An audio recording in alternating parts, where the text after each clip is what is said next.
देवेंद्र अपनी पत्नी और माँ के साथ एक ही घर में सुख शांति से रह रहा है। अचानक एक दिन देवेंद्र सुबह उठता है और देखता है कि उसका पूरा चेहरा बदल गया है, यानी उसे कोई बीमारी हो गई है।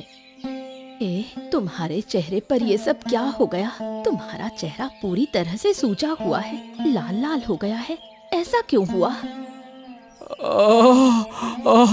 अनुष्का, मुझे समझ नहीं आ रहा। सुबह उठते ही महसूस हुआ कि मेरा पूरा चेहरा दर्द कर रहा है। अरे रे रे रे रे रे रे, बोलते नहीं बन रहा। अब क्या करूं? अचानक ऐसा कैसे हुआ? तुम्हें बुखार या कोई और समस्या तो नहीं हुई? लगता तो वैसा ही है। शरीर थोड़ा गर्म है और बहुत बेचैनी हो रही है। शायद बुखार हुआ है अनुष्का। बुखार के साथ ऐसा होना, ये तो किसी अलग बीमारी का लक्षण है। अब क्या करूं गुड़िया? क्या करोगे? आराम करो, मैं और माँ देखेंगे। क्या कोई हकीम सही दवा दे सकता है? ये भी हमें पता नहीं। देवेंद्र को क्या बीमारी हुई है, हमें समझ नहीं आ रहा। अगर पता चलता तो दवा का इंतजाम कर सकते। बहुत दर्द हो रहा है। मैं ठीक से बोल भी नहीं पा रहा। बोलने में भी पूरा चेहरा दर्द से भर जाता है। तब तुम अब बोलो मत, जाओ और लेट जाओ। हम देखते हैं क्या किया जा सकता है। और इस हालत में बाहर बिल्कुल मत जाना। अगर गांव वाले जान गए तो वो हमें अलग कर देंगे। ठीक है, वैसा ही होगा। मैं जाता हूँ। इस बीच भोला छुपकर देवेंद्र की पूरी स्थिति देख लेता है।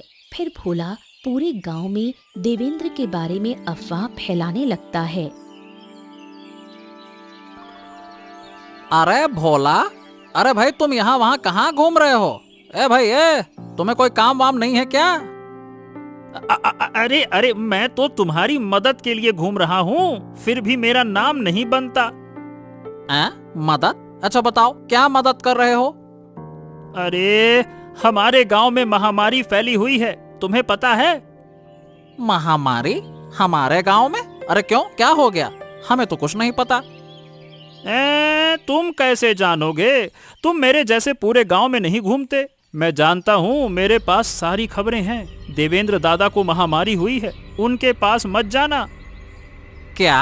अरे तुम पागल वागल हो गए हो क्या? कल भी तो मैंने उनसे मुलाकात की थी। अरे कल वो ठीक थे, सुबह उठते ही बीमारी आई है। मैंने अभी देखा। मेरा विश्वास नहीं होता तो खुद जाकर देख लो। तब तो मामले को जांचना होगा। और नहीं तो क्या, जाकर देखोगे तो अपनी तबाही करोगे। फिर तुम्हें भी बीमारी हो जाएगी, तब पता चलेगा कि मैं सही कह रहा था। भोला इतना भी नहीं है भोला।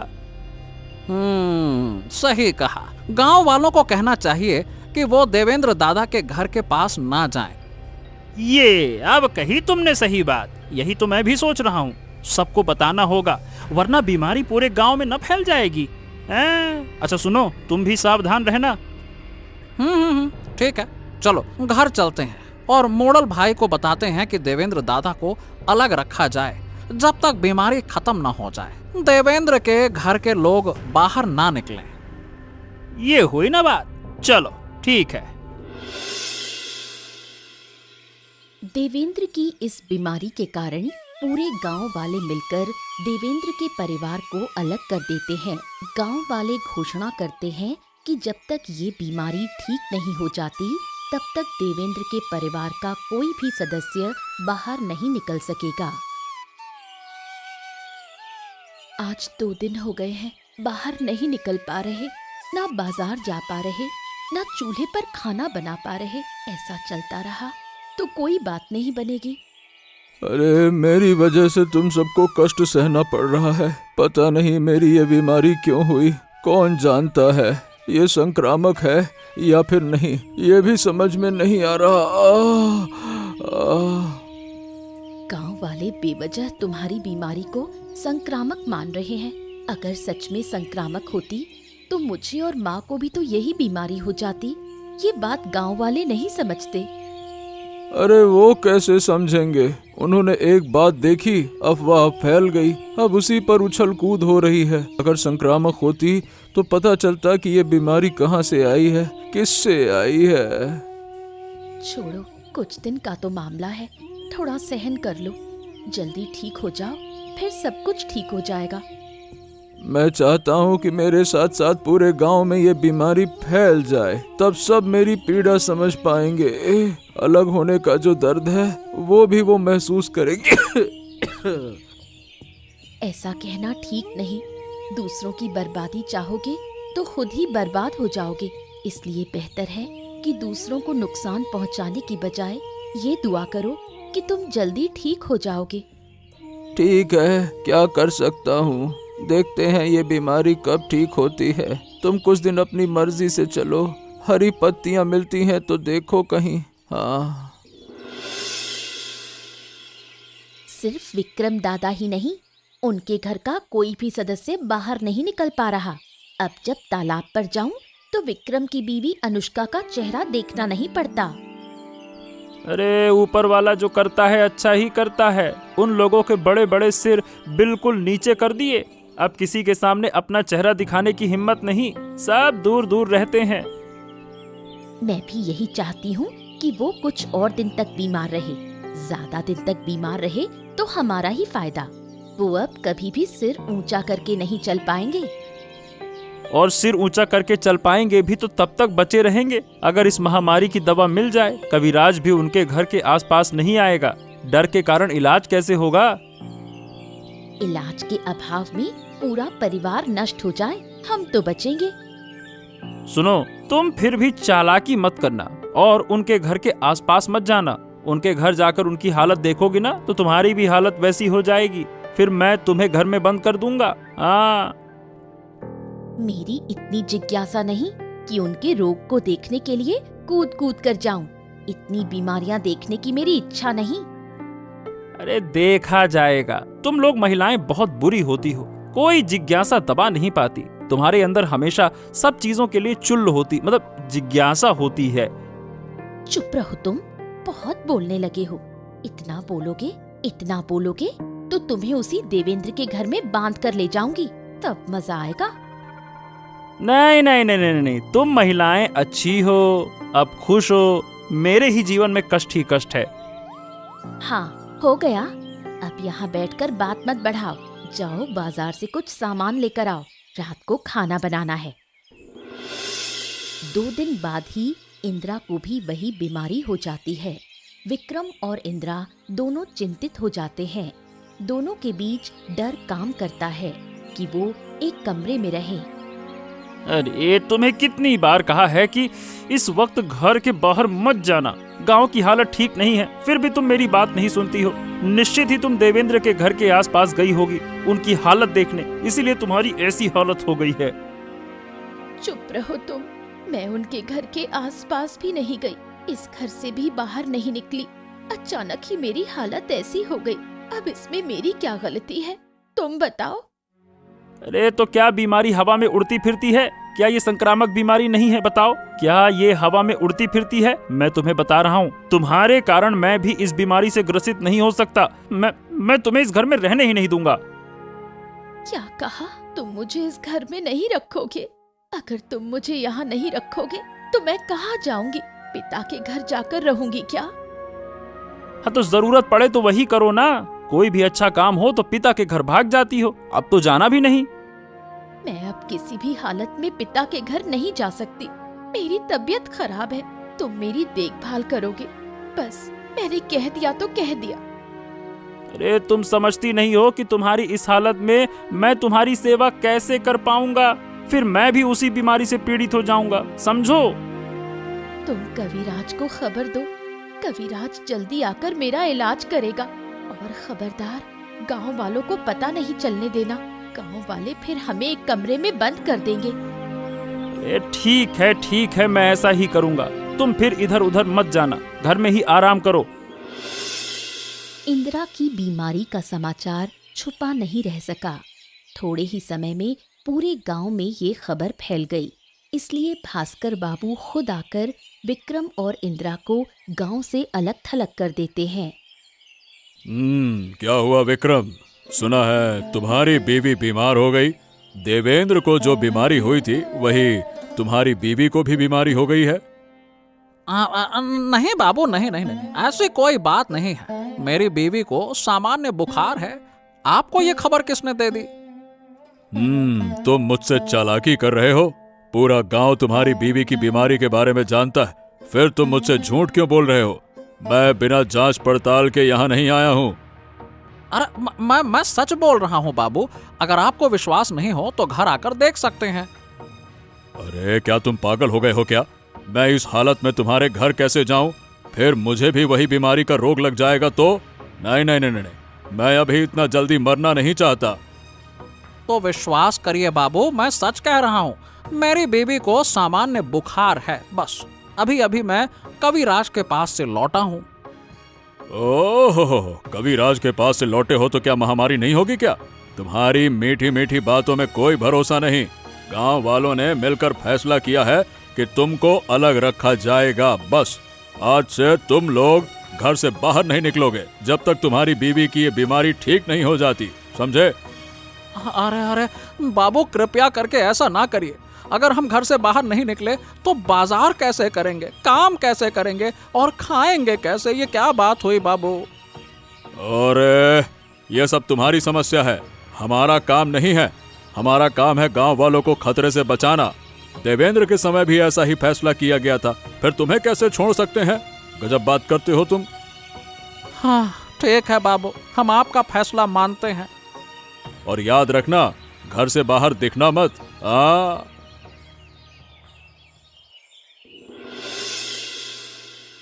दूसरी तरफ देवेंद्र की हालत धीरे धीरे बिगड़ने लगती है। किसी भी तरह देवेंद्र की बीमारी ठीक नहीं हो पा रही। अपनी ऐसी हालत देखकर देवेंद्र बिल्कुल टूट जाता है।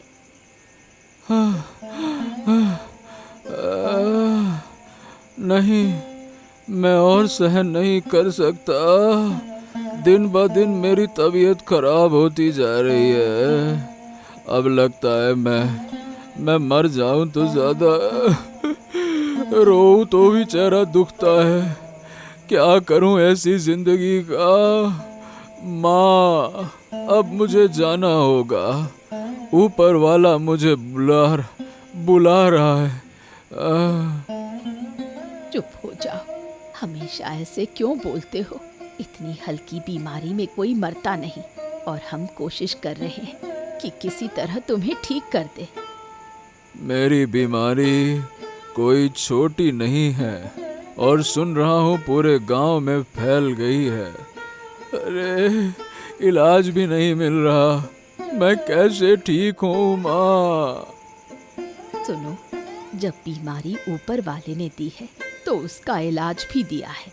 ऊपर वाला सभी के लिए रास्ता छोड़ देता है, हमें बस वो रास्ता खोजना है। रास्ता खोजते खोजते मेरी जिंदगी का रास्ता खत्म हो जाएगा। तुम लोग मुझे माफ कर दो। मेरी बीमारी की वजह से तुम सबको तकलीफ हो रही है। तुम चुप रहो, हमें लेकर इतना सोचो मत। तुम अपनी सोचो, खुद को ठीक करने की कोशिश करो। बाकी परिवार के झंझट मैं संभाल लूंगी। तुम ही पर तो जी रहा हूँ। तुम दोनों ना होते तो शायद अब तक मैं खत्म हो चुका होता। हार मत मान बेटा, हम दोनों तुम्हारे साथ हैं। हम जरूर कोई रास्ता निकालेंगे। अरे रे रे रे, जो करना है जल्दी करो। ये दर्द सहन नहीं होता। ये महामारी एक बार पकड़ लेती है तो इंसान पूरी तरह से टूट जाता है, नष्ट हो जाता है।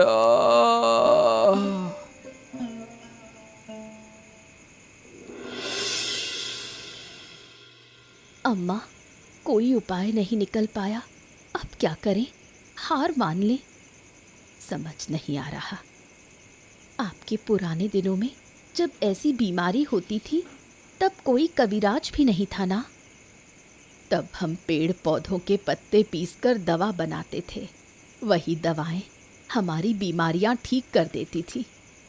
सच तो सोचो, आपके बेटे की बीमारी में कौन से पत्ते काम आएंगे? कोई खास पत्ता याद नहीं आ रहा, लेकिन चूंकि उसे बुखार भी है और चेहरे का रंग भी बदल रहा है, तो कुछ पत्ते जरूर काम आएंगे। तो देर किस बात की, बताइए कौन से पत्ते चाहिए, हम लेकर दवा बनाएंगे। काम आएगा या नहीं वो देखा जाएगा। क्या ये सही होगा? अब तो इलाज के जमाने हैं, क्या ये काम करेगा? अम्मा, ये प्राचीन तरीका ही आज भी चलता है। जो दवाएं लोग खाते हैं वो सब या तो पत्तों या प्राकृतिक चीजों से बनती है। तो कोशिश कर लेते हैं, काम हुआ तो अच्छा, नहीं तो नहीं। बिल्कुल, आप बस बताइए वो पत्ते कहाँ मिलेंगे और कैसे इस्तेमाल करने हैं। ठीक है, हमने फैसला कर लिया है कि तुम और मैं कल जंगल जाकर वो पत्ते ढूंढेंगे। उम्मीद है जंगल में अभी भी वो पत्ते मिल जाएंगे। माँ, अब थोड़ी राहत मिली। अब लगा कि तुम्हारे बेटे की दवा बन सकती है। अब तक कोई उम्मीद नहीं थी। तुम्हारी सोच से ही तो संभव हो पाया, नहीं तो मैं इतना सोचने के बावजूद नहीं सोच पाती। अब सो जाओ, कल हम निकलेंगे। इसके बाद बूढ़ी और अनुष्का योजना के मुताबिक जंगल से वो पत्ते लेकर आते हैं। पत्तों से दवा बनाने में जुट जाते हैं। माँ, सुबह से देख रहा हूँ तुम लोग ये सब कर रहे हो। मुझे लगता है कि ये सब काम नहीं करेगा। चुप रहो। पुराने जमाने में लोग कैसे जिंदा रहते थे, यही पत्ते इस्तेमाल करके। तो क्या तुम मुझे ये सब खिलाओगी? अरे मुझे तो बिल्कुल भी अच्छा नहीं लग रहा। अगर तुम्हें अच्छा नहीं लग रहा तो हम घर छोड़कर चले जाएंगे, तब अच्छा लगेगा। अरे अरे अरे अरे, तुम लोग घर छोड़कर कहाँ जाओगे? तुम लोग जाओगे तो मेरा क्या होगा? मेरी देखभाल कौन करेगा? देखभाल की इतनी चिंता है तो ठीक से देखो। इतना क्यों बोलते हो? तुम ये पत्ते खाओगे तो मरोगे नहीं। इनकी बात मत सुनो, इनका दिमाग काम नहीं करता। हम इतनी मेहनत से दवा लेकर आए और इन्हें कोई परवाह ही नहीं है। ठीक है, मैंने गलती की तुम्हें मना करके। जो करना है करो। अगर पत्ते के साथ गोबर भी खिलाओ तो भी ठीक है, खा लूंगा। अगर तुम दवा नहीं खाओगे तो मैं वही खिलाऊंगी। ठीक है, मैं जा रहा हूँ। दवा बन जाने के बाद मुझे बुलाओ, मैं आकर खाऊंगा और तुम्हें बचाऊंगा। ठीक है, तुम जाओ। यहाँ कोई तुम्हें खड़ा रहने को नहीं कह रहा।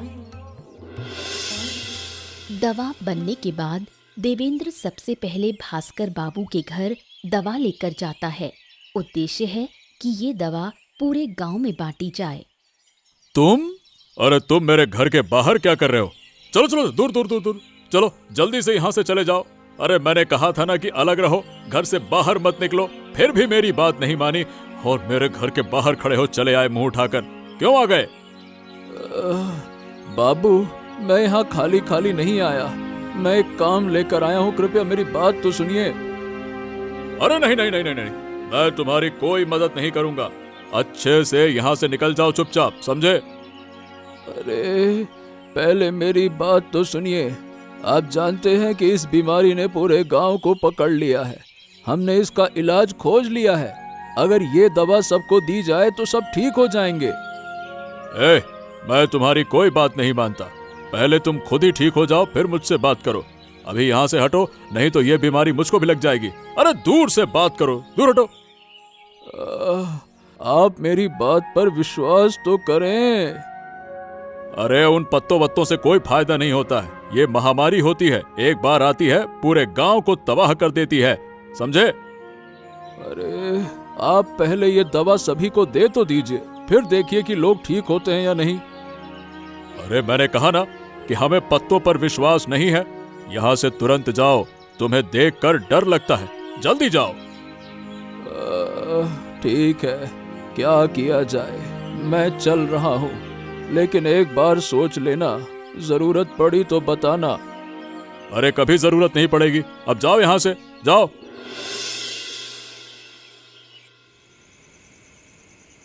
उस रात भास्कर बाबू भी उसी बीमारी से ग्रस्त होकर बीमार पड़ गए। उनको लगता है कि देवेंद्र के उनके घर आने की वजह से वो बीमारी उनको लग गई। अरे भोला, मैं अब और सहन नहीं कर सकता। भोला, मुझे अब थोड़ी मदद कर, अब तो जीना भी मेरे लिए मुश्किल हो गया है। अरे आप इस तरह से मत बोलिए बाबू, बीमार लोगों को ज्यादा बोलना नहीं चाहिए। आप चुपचाप क्यों नहीं लेटकर आराम करते हैं? मैं तो आपकी सेवा के लिए हूँ ना। हालांकि क्या बताऊँ, मुझे भी डर लग रहा है कि कहीं आपकी बीमारी मेरे पास ना आ जाए। अरे चुप कर, बेइज्जत कर रहा है क्या? रे रे रे रे रे रे रे रे रे। क्या मैंने तुम्हें यूं ही रखा है? इतना पैसा दिया, इतना पैसा खर्च किया, और तुम मेरी बीमारी के वक्त मेरी सेवा नहीं करोगे? अरे आपकी सेवा करने के लिए पैसा लिया है, इतनी बात सुनने के लिए नहीं। जब से पटर पटर पटर मुंह चला रहे हैं। चुपचाप लेट कर आराम करिए ना, क्या तकलीफ है? बात करते हैं। तू समझेगा नहीं इस दर्द को। अगर तुम्हें भी होता ना तो समझ पाते। मुझे पूरा यकीन है कि जब देवेंद्र मेरे घर आया था ना, उसी की वजह से मैं बीमार पड़ा हूँ। मैं उसे माफ नहीं करूँगा। अरे छोड़ो ना ये बातें, पहले आप तो ठीक हो जाओ, दूसरे की खैरियत बाद में देखना। एक तो खुद बीमार हैं और दूसरे को और मारना चाहते हैं। देवेंद्र भी तो बीमार है, कौन कब मर जाता है कोई नहीं कह सकता। अरे तो क्या तू मेरी मौत की इच्छा रखता है क्या? जब मैं ठीक हो जाऊं, पहले तुम्हें देखूंगा और नौकरी से निकालूंगा। भोला नाम है मेरा, इतना भी भोला नहीं हूँ। चलो अभी मैं चलता हूँ, आपकी सेवा करके मेरा कोई फायदा नहीं हो रहा। समझ गया मैं सब कुछ।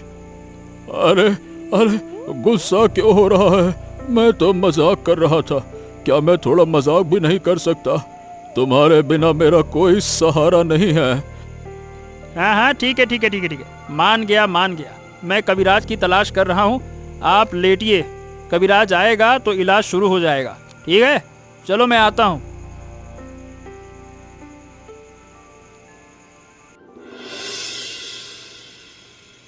हाँ, ओ माँ, तुम्हारी दवा खाकर तो मैं पहले से बेहतर महसूस कर रहा हूँ। हाँ, लग रहा है जैसे ठीक हो रहा हूँ। शरीर का दर्द बहुत कम हो गया है। देख रहे हो, मैंने कहा था ना, ये दवा काम करेगी। तुम मेरी एक भी बात नहीं माने, खाना भी नहीं चाहते थे। तब मैं समझ नहीं पाया था। देख रही हो माँ, ये काफी ठीक हो गए हैं। इसका मतलब दवा असरदार है। उम्मीद है गांव के लोग भी इस दवा पर विश्वास करेंगे। ओ, तो क्या फायदा? गांव के लोग हमारी दवा पर विश्वास नहीं कर रहे। मैं तो भास्कर बाबू के पास गया था, उन्होंने मुझे वापस भेज दिया। तो क्या हुआ? अगर भास्कर बाबू राजी नहीं है तो वो दवा ना खाएं। बाकी गांव वाले तो राजी होंगे। वो भी नहीं होंगे, क्योंकि उन्होंने हमें एक जगह बंद कर दिया। मुझे देखते ही सब भाग जाते हैं, सोचते हैं कि मेरे पास वही महामारी है। अब तुम ठीक हो गए हो, तुम्हें देखकर शायद वो दवा पर भरोसा करें, और अगर वो नहीं माने तो हम गांव वालों को दवा बांटने का दूसरा तरीका निकालेंगे। ये बातें बाद में, अभी पहले मेरा बेटा ठीक हो गया है, उसकी खुशी मनाओ। ऊपर वाले की दया से हमारा परिवार फिर से खुशहाल हो गया। आपका बेटा पूरी तरह ठीक हो जाए तो हमारे परिवार में कोई दुख नहीं रहेगा। ऐसा ही हो। अभी भी मैं अपने बेटे की सेहत के लिए प्रार्थना कर रही हूँ।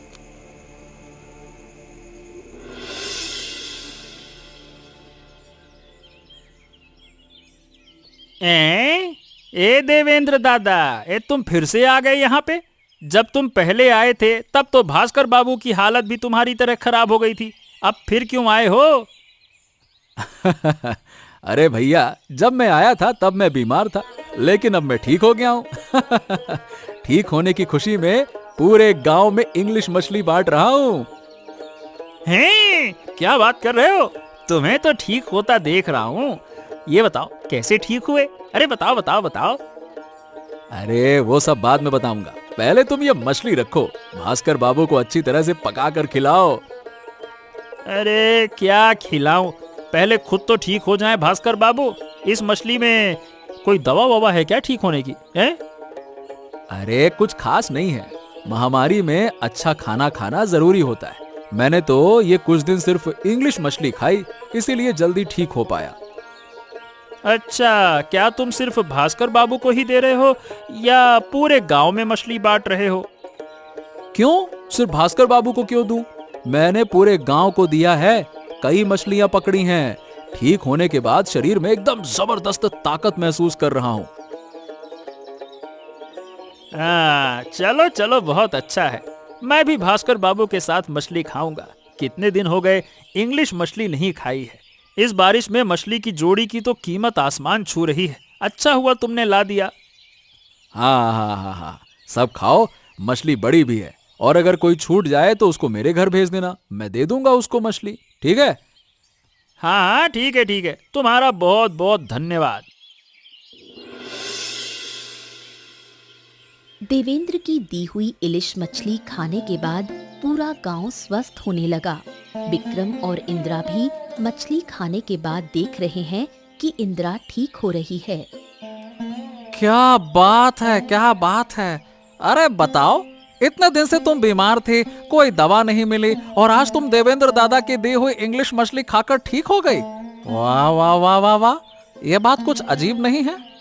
मैं भी यही सोच रही थी, लेकिन क्या सिर्फ इलिश मछली खाने से महामारी खत्म हो जाएगी? ये कोई जादू की मछली तो नहीं है ना? सुना है कि देवेंद्र दादा पहले ठीक हो गए थे और उन्होंने कोई दवा बनाई थी, जिसे लेकर वो भास्कर बाबू के पास गए थे, लेकिन भास्कर बाबू ने उन्हें वापस कर दिया। तो क्या मछली और दवा के बीच कोई संबंध है जो हम नहीं जानते, जो जाने अनजाने पूरे गांव को खिलाई गई? हाँ, मुझे भी यही लग रहा है। गिन्नी, सिर्फ तुम ही नहीं, पूरा गांव इस मछली के बाद ठीक हो गया है। अगर मैं देवेंद्र दादा से पूछूं तो शायद वो कुछ नहीं कहेंगे। ये बात सही है, लेकिन हम देवेंद्र काका को बहुत प्यार करते हैं। अगर वो ना होते तो मैं तो बच भी नहीं पाती और तुम भी इस बीमारी से ग्रस्त हो जाते। देवेंद्र दादा ने सिर्फ हमें ही नहीं, पूरे गांव को बचाया है। हम उनसे गलत फहमी में थे, वो इतने अच्छे इंसान थे, हम समझ नहीं पाए। सही कहा, देवेंद्र दादा अगर चाहते तो दवा खुद ही खा सकते थे, क्योंकि सारे गांव वाले उन्हें एक जगह बंद कर चुके थे। कोई उन्हें पसंद करे या ना करे, लेकिन वो किसी को भी मछली देना नहीं भूले। देवेंद्र दादा ने दवा के जरिए इस बरसात की मछलियों को जादुई मछली बना दिया और उपहार स्वरूप पूरे गांव को बांट दिया।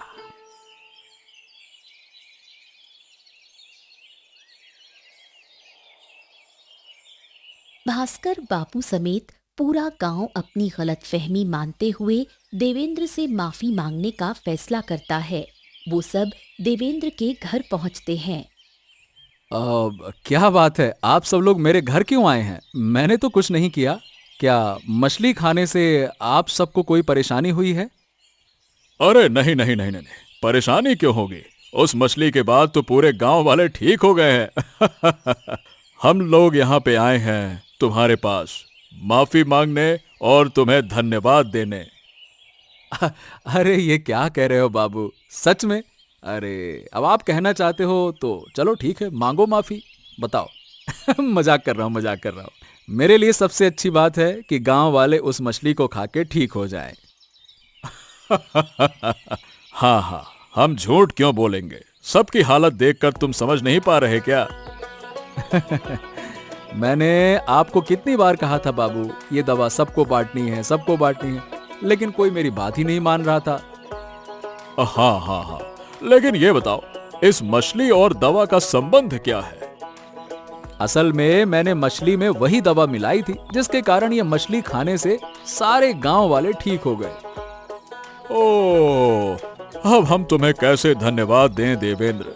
इतना अपमान करने और निकाल देने के बाद भी तुमने हमारी मदद की। ये ऋण हम भला कैसे चुका पाएंगे?